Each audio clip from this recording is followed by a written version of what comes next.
Hello everyone, welcome back to my channel. ঘরে তৈরি পারফেক্টভাবে কিভাবে ক্রিস্পি চিকেন ফ্রাই বানাতে হয় সেটাই আজকে করে দেখাবো। এই ফ্রাইড চিকেন কম বেশি সবারই অনেক পছন্দের, বিশেষ করে আমার তো খুব পছন্দের। তো চলুন দেখে নেওয়া যাক।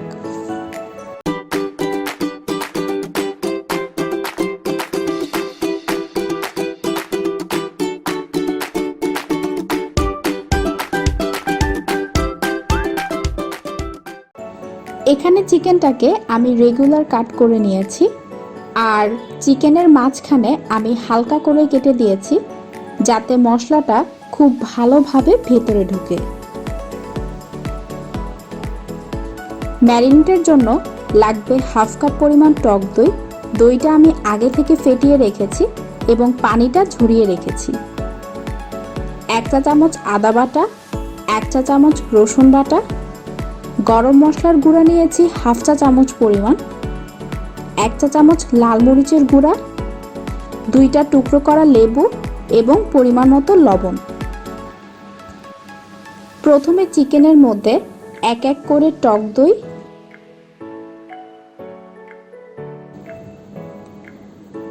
আদা বাটা,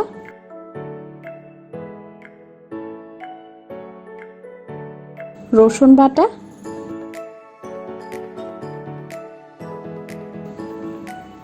গরম মশলার গুঁড়া, লাল মরিচের গুঁড়া, লেবুর রস,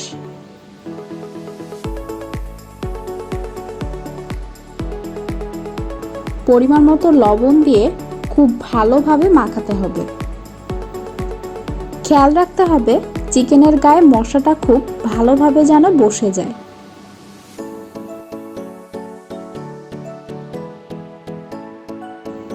মাখানো হলে এবার আমি চিকেনটা ঢেকে ওভারনাইট নর্মাল ফ্রিজে রেখে দিব।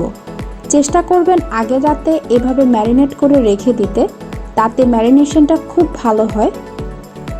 তবে হাতে সময় না থাকলে মিনিমাম 2 ঘন্টা থেকে 3 ঘন্টা রেখে দিতে হবে, তখন ফ্রিজে রাখার কোনোই প্রয়োজন নেই। কালকে রাতে যে ম্যারিনেট করে রেখেছিলাম চিকেনটা ফ্রিজ থেকে বের করে আবার একটু উল্টে পাল্টে মেখে নিয়েছি। এখন চিকেনটা কোট করার জন্য আমি 2 কাপ পরিমাণ ময়দা নিয়েছি। দিয়ে দিচ্ছি রেগুলার চামচের 3 চা চামচ কর্নফ্লাওয়ার, হাফ চা চামচ ভাজা জিরার গুঁড়া, হাফ চামচ কালো গোলমরিচের গুঁড়া, 3 চা চামচ ব্রেড ক্রাম্বস,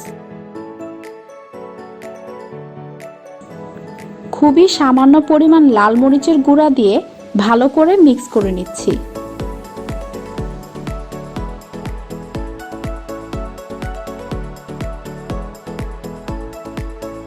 খুবই সামান্য পরিমাণ লবণ, যেহেতু চিকেনটা ম্যারিনেটের সময় লবণ দেওয়া হয়েছে তাই বুঝে দিতে হবে। চিকেনটা আরও ক্রিস্পি হবার জন্য 2 চা চামচ ওটস ব্যবহার করছি। আপনারা স্বপ্নে কিংবা বিগ বাজারে পেয়ে যাবেন, তবে এটা পুরোপুরি অপশনাল, চাইলে বাদ দিতে পারেন। আবারও একটু মিক্স করে নিচ্ছি।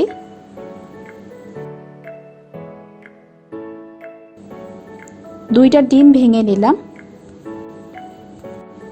এর মধ্যে সামান্য গোলমরিচের গুঁড়া দিয়ে খুব ভালোভাবে ফেটিয়ে নিয়ে একটা সাইডে রেখে দিলাম। একটা প্যানে পরিমাণ মতো তেল গরম করতে দেওয়া হয়েছে। যেহেতু চিকেনটা ডিপ ফ্রাই হবে সেইভাবেই তেলটা দিতে হবে। আমি সব একসাথে করে নিয়েছি। এবার চিকেনটা কোট করে নেবার পালা।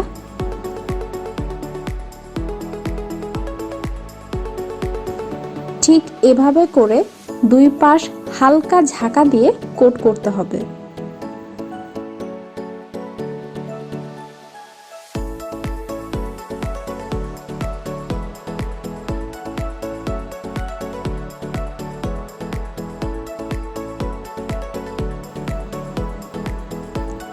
এক্সট্রা ময়দাটা ঝরিয়ে একটা প্লেটে তুলে নিতে হবে। দেখতে পাচ্ছেন কিভাবে আমি করছি।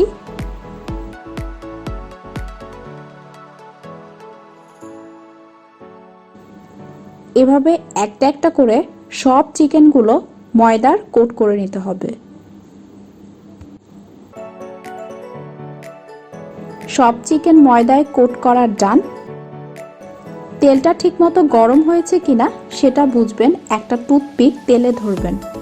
যদি দেখেন বুদবুদ বের হচ্ছে তাহলেই বুঝবেন পারফেক্টভাবে তেলটা গরম হয়েছে। গ্যাসটাকে মিডিয়াম আঁচে রেখে চিকেনটা এক এক করে দিয়ে দিলাম। খুব বেশি চাপাচাপি করে দিতে যাবেন না, তাতে একটা আরেকটার গায়ে লেগে যাবে।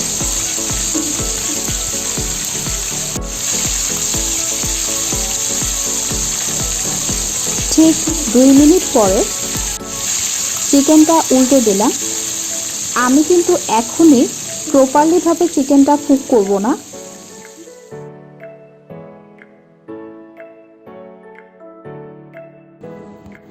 4 মিনিট ভেজে চিকেনটা নামিয়ে নিব।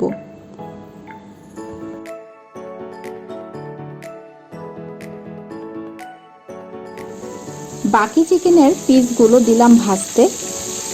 এদিকে চিকেনটা ঠান্ডা হতে থাক। ও চিকেনটা আমি 4 মিনিট পরে কেন নামিয়েছি সেটা বলি।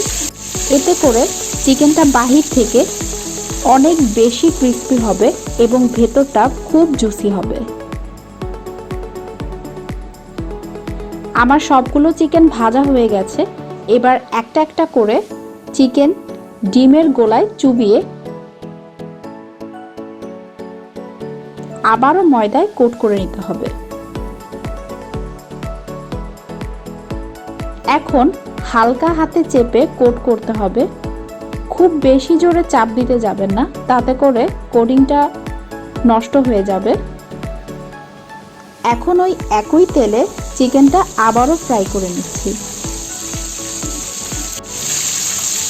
গ্যাসটা মিডিয়াম টু লো হিটের মাঝামাঝি পর্যায়ে রয়েছে। ঠিক 3 মিনিট পরে আমি চিকেনটা উল্টে দিলাম।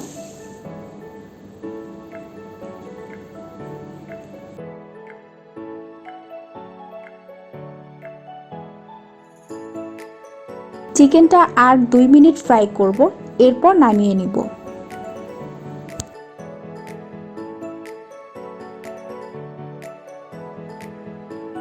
দেখতে ঠিক এমন হয়েছে।